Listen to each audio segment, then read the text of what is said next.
My mother worked 2 jobs my entire childhood, and I resented every hour of it. I told myself she loved her work more than she loved me, because that story hurt in a way I could at least understand. Birthdays she missed, school plays she watched from the back, still in her uniform, arriving late and leaving early. I grew up quietly furious, the way children are furious, without the words for it. When I turned 16, I stopped speaking to her in full sentences. When I turned 18, I left for college 3 states away and told myself I was free. I did not call much. She always answered on the first ring anyway, like she had been holding the phone. Years passed. I built a life she was barely part of, and I called that independence. Then last spring she got sick, the kind of sick that reorders your calendar without asking, and I flew home to a house that felt smaller than my anger had made it. Cleaning her closet, I found a cardboard box, soft at the corners from being opened and closed 1,000 times.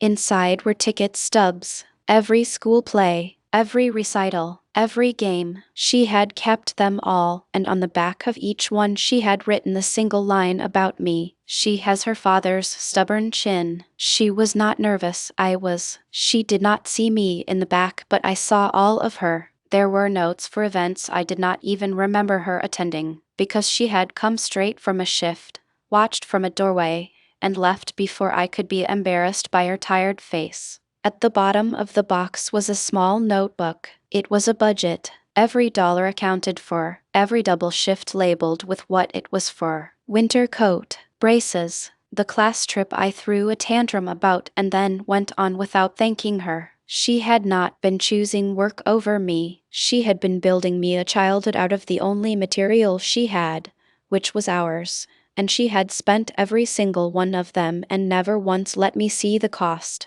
I brought the box to her hospital room. I could not speak, so I just held up a ticket stub, the one from a play where I had a single line and forgot it and cried backstage. She looked at it and smiled with the half of her face that still worked and whispered, "You were the best tree in the whole forest." I laughed and I sobbed at the same time, which I did not know a body could do. She died 2 weeks later. I keep the box on my desk now. When my own daughter accuses me of being unfair, of not understanding, of loving my job more than her, I do not argue. I just start a box. She will find it someday, and she will finally see all the hours I was standing in the back, watching, proud and too tired to explain.